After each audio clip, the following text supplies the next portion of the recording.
The world before memory, before the first pyramid pierced the horizon, before the first myth was spoken by firelight, before any human carved their story into stone.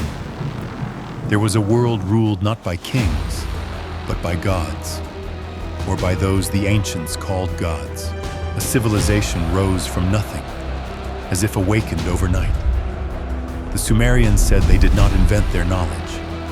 They said it was given to them by beings who descended from the sky, beings known as the Anunnaki. Were they divine? Were they rulers? Were they myth? Or were they something far stranger, a chapter of human history buried so deep that only fragments remain? People of Sumer, we bring the knowledge of heaven. What you build today shall echo through eternity. The word Anunnaki appears in some of the world's oldest writings, etched into clay over 5,000 years ago.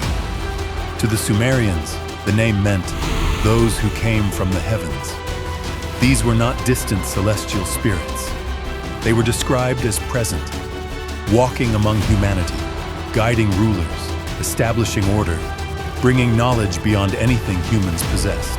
The tablets list them as judges of destiny, keepers of cosmic law, architects of early civilization. To historians, this language is symbolic, a poetic way to describe natural forces or legendary kings. But to others, the descriptions read like memory, not metaphor, and thus the debate begins. Thousands of tablets survive today, some cracked, some incomplete, but many shockingly detailed. They describe a race of advanced beings belonging to a heavenly assembly.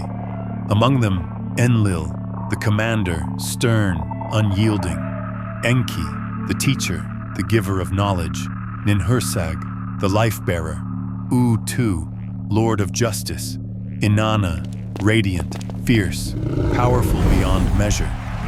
To the Sumerians, they were personified forces. Lux aeterna, invictus sol. Others claim they symbolize lost ancestral leaders. But a growing number of researchers note something unusual. The descriptions are technical, detailed, systematic, and not written like fantasy. Were these stories meant to be taken literally, or were they coded teachings of a forgotten age? One of the most mysterious sequences found in the tablets describes a moment when the Anunnaki arrived. The texts speak of roaring skies, shining clouds, chariots that burned like the sun, thundering winds, a brilliance that frightened early humans. To historians, these are poetic embellishments to elevate divine presence. But to others, the language is strangely observational. Ancient humans describing something they could not understand, using the only words available to them. Was this the origin of the sky gods motif found across every ancient civilization? Or simply how early cultures imagined the divine? The truth remains ambiguous, and that ambiguity fuels the mystery.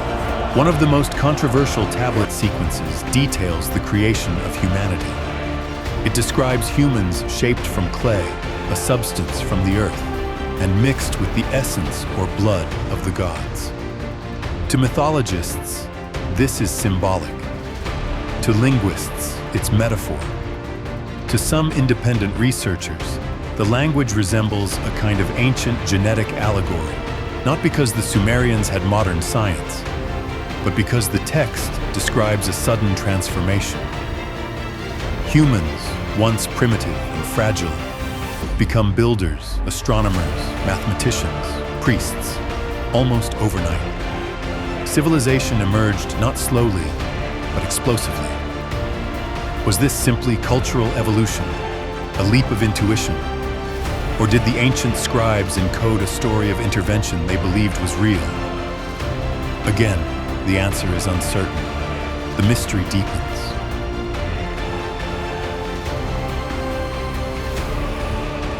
At the heart of the Anunnaki legacy lies a conflict. not of good versus evil, but of ideology.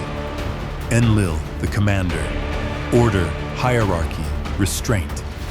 He believed humanity should serve a function and remain controlled. Enki, the teacher, compassion, curiosity, rebellion. He believed humanity should be elevated, awakened, given wisdom beyond their limits. Some tablets describe Enki secretly aiding humans, teaching writing, mathematics, medicine, agriculture, astronomy. If true, this would mark the moment humans stepped from darkness into knowledge, not alone, but guided.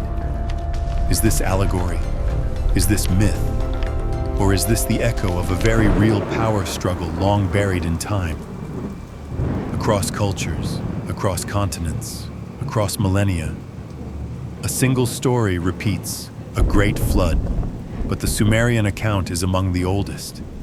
It describes humanity multiplying, growing restless, becoming chaotic. Enlil chose judgment, a reset, but Enki, the preserver, intervened, whispering through walls of reed to a chosen survivor. The waters are coming, build a vessel, preserve life. This act of rebellion, this spark of compassion, is the reason, the tablets say, that humanity endured. Is this memory of an actual ancient catastrophe, a metaphor for renewal, or a symbolic retelling of long-lost events? No matter the answer, the story carries an ancient weight that still echoes in the myths we grew up with. Many cuneiform tablets remain untranslated. Thousands more sit in storerooms. Some were lost during war. Others quietly vanished. Researchers have asked, why are certain tablets sealed? Why do so many global myths align? Why do the Sumerians describe events with such consistency across regions? No one agrees. No one knows. But the questions themselves are part of the mystery. So who were the Anunnaki? Gods, myth, astral beings, forgotten kings, travelers from another realm, or archetypes carved into the human soul? Maybe they were none of these. Maybe they were all of them. Perhaps the Sumerians were not trying to convince us of their truth, but to preserve their wonder. A reminder that somewhere between myth and memory lies a story humanity was never meant to forget. Above every Anunnaki named in the tablets, above every conflict, command, and intervention, there is one presence that does not walk among humanity. Anu.